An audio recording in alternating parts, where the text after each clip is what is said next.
Sa libig ang kapatid at ina ni Emerson Lozano. Hindi lang daw nila tinuring na katiwala si Hernani kundi parang miyembro na rin ng kanilang pamilya. Yung pagganap namin, no-win situation, ang hinahanap na lang namin, bangkay. Alam ko po naramdaman nila eh. Ayon sa mga Lozano, kung may maganda mang idinulot ang krimen, yun ay ang mas napalapit ang relasyon ng kanilang mga pamilya. Nico Bawa, Patrol ng Pilipino. Sa ibang balita, naniniwala naman si Maguindanao Governor Esmael Mangudadatu na marami pang lalantad na testigo sa sinasabing chainsaw massacre sa kanilang probinsya. Nagpapatrol, George Carino. Ang paghuhukay kahapon ay posibleng hindi una at huli para sa sinasabing mass grave ng umano'y chainsaw massacre sa lalawigan ng Maguindanao. Ayon kay Governor Esmael Mangudadatu, noon pang November 2009 nang mangyari ang massacre sa kanyang pamilya at mga kaibigan. Tulad nung 8 pinatay nila na massive ang paglibing. Pinagdidiskitahan na sabi, miyembro daw ng MILF. Pero kahit na miyembro, di naman dapat gikanan ng tao. Ang pamilya ang patuan ng pinagbibintangan sa likod ng chainsaw massacre. Kumpirmado ng PNP na hanggang ngayon may armas at kapangyarihan pa ang ilang miyembro ng pamilya ang patuan matapos masabat ng mga pulis kamakailan ang mga malalakas na kalibre ng baril mula sa mga gwardya ng munisipyo ng Datu Unsay. Maguindanao right now is under state of emergency. And that security guard already allowed 2 per VIP. And they are allowed post to post. By this time, dinala niya yung 8 gwardya doon sa Datu Unsay. Kaya plano ni Mangudadatu humirit ng extension sa state of emergency kay Pangulong Aquino. Mamarapatin lang kay Pinoy na extend muna dito sa Maguindanao. Dahil nakita po natin na sangkatutak yung mga bodyguards nila. Umaasa naman ang gobernador na pagbibigyan ng Pangulo ang kanyang hiling. George Carino, Patrol ng Pilipino.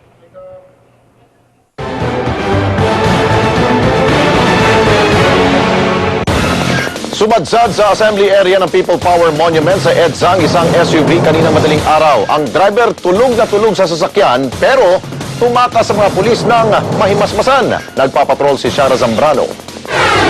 Pasado alas 12 ng hating gabi ng datna ng news team ang mga miyembro ng QCPD Station 8 na binubusisi ang isang AUV na nakasadsad sa assembly area ng People Power Monument at bumangga pa ito sa isang barrier.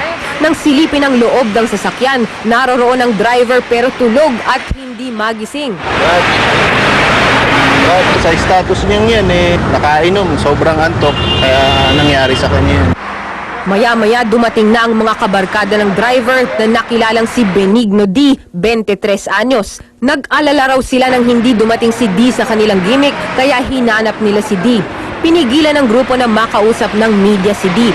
Tuloy kahit ang investigador hindi rin siya nakausap pero nakipagkasundong magtutungo sila sa Camp Karingal para doon na lang magbigay ng pahayag. Yun nga lang maya-maya tumakas si D at kanyang mga kaibigan. Biglang nagkalasan. Hintayin po natin sila na mag-statement kung ano po yung allegation nila, bakit po sila tumakas. Kaninang alas 8 ng umaga, dumating na raw sa Camp Karingal si D. Paliwanag niya nakatulog lang daw siya kaya naganap ang aksidente. Tinanggap naman ito ng mga pulis kaya nagdesisyon silang huwag nang kasuhan si D. Shara Zambrano, Patrol ng Pilipino. Susunod! Suggested reference price ng gatas babaguhin na ng DTI dahil sa nakaambang pagtaas ng presyo. Pagsisimula ng Dinagyang Festival, umarangkada na! At UN Ambassador Casey Concepcion balik Pilipinas na matapos ang World Food Program mission sa Uganda, Africa. Sa pagbabalik ng TV Patrol Weekend.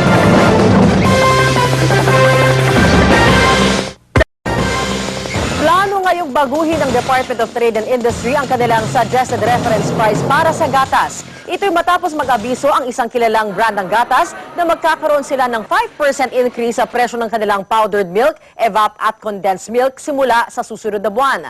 Paliwanag ng kumpanya sa DTI, bunsod ng pagtaas ng presyo ng skimmed milk at lata ang kanilang price hike.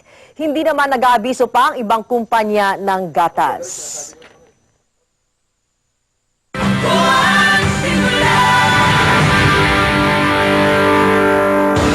Kapamilya, idinulog ng Bayan Patroller ang takip ng manhole sa service road ng EDSA Ortigas dahil sa ingay na dulot nito tuwing nadadaanan ng mga sasakyan. Akalain mong laging sinasalubong ang bagong taon dito sa kahabaan ng service road ng EDSA Ortigas. Dahil araw-araw ganito ang ingay tuwing madadaanan ng sasakyan ang nakalatag na steel plate na pansamantalang nakapatong sa takip na manhole. Delikado po kasi yan. Pag maalis yung takip ng manhole na yan, baka po yung mga dumadaan dito ay madisgrasya po. Tapos yung mga dumadaan po dito, especially pag may mga matanda, masakit sa tenga. Dahil malapit ang manhole sa bus station, nangangamba ang bayan patroller na pwede itong ikagulat ng mga commuters na naghihintay na masasakyan. Ayon sa DPWH, ang manhole ay pagmamay-ari ng PLDT. Kaya't minabuti ng bayan mo ipatrol mo na idulog ang reklamo sa kanila. Paliwanag ng PLDT, pansamantala silang naglatag ng steel plate para mas patagandaan at maging ligtas ang mga motorista. Agad naman pinalitan ng kumpanya ang manhole cover para hindi na makaperwisyo pa sa mga commuters. Mga kapamilya, makibahagi po sa Bayan Mo Ipatrol Mo. Mag-text sa i-report space, pangalan, address, edad, gender at inyong mensahe. At isend po yan sa 2366. Pwede rin mag-email sa ireport@abs-cbn.com o mag-post ng Bayan Mo Ipatrol Mo sa aming Facebook. Inilabas ng Global Post ang kanilang listahan ng anilay fattest countries sa buong mundo.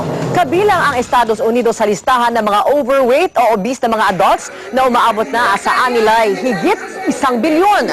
Karamihan sa mga nasa listahan ay mga island nations kung saan pinangungunahan ng Nauru, Micronesia, Cook Islands, Tonga, Niue, Samoa, Palau, ang US, Kiribati at Dominica. Below 5% naman ang mga obesity level sa China, Japan at ilang African nations. Susunod, Magsisimula ng Dinagyang Festival, umarangkada na! at tampok ang mga kakatuwa eksena ng mga sablay na kriminal. Sa pagbabalik ng TV Patrol Weekend. Importante ang araw-araw na paliligo. Gumamit ng sabon na may unbeaten germ protection at pinapanatiling healthy ang skin. Hatid sa inyo ng bagong Vaseline 2-in-1 Skin Soap. Germs out, nutrients in. Dito sa Sinotel, expert.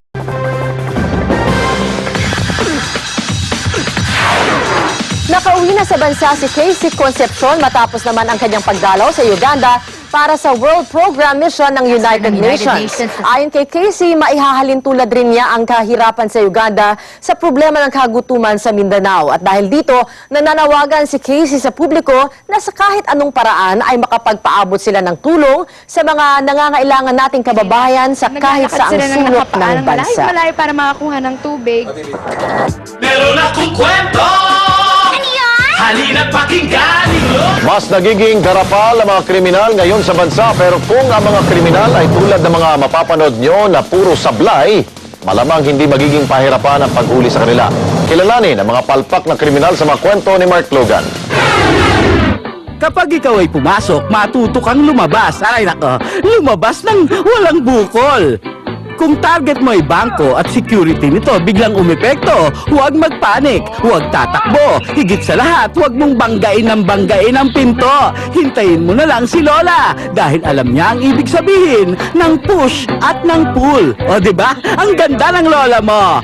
At kilalanin si Kumag, ang kilabot na akyat bahay. Sa gilid ng grocery, umakyat. Ngay, ayon, sablay. Muling bumangon at sumuot sa kisame. Ayos! Nagparamdam agad na siya ay nasa bubong. Ngay, grabe namang paramdam yan. Winasak na ata ang kisame. Anyway, ayun, mahilig sa express. Apurado kahit na mauna ang ulo. Pero buhay pang loko at sigurista. Hindi pa man nakakapagnakaw. Sinubukan na kung sa front door siya ay makakalabas. Pero mukhang mahirap kaya kung ano-anong ginamit na prop sa pinto. Pero nanatili itong sarado. Biglang naisip bakit hindi sa kisame na lang uli. Uy, genius! Pero may kasabihang ang hindi gumagawa na mabuti. Ngay!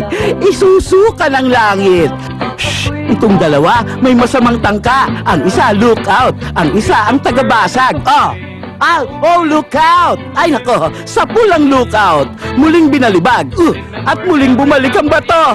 Asya, magpahinga muna kayo at bukas nyo na ituloy yan. Good night. Mark Logan, Patrol ng Pilipino. Alala ko ng konti doon. At yan ang mga balitang nakalap sa aming tuloy-tuloy na pagpapatrol. Kami ang inyong patrol ng Pilipino naglilingkod sa inyo, saan man sa mundo.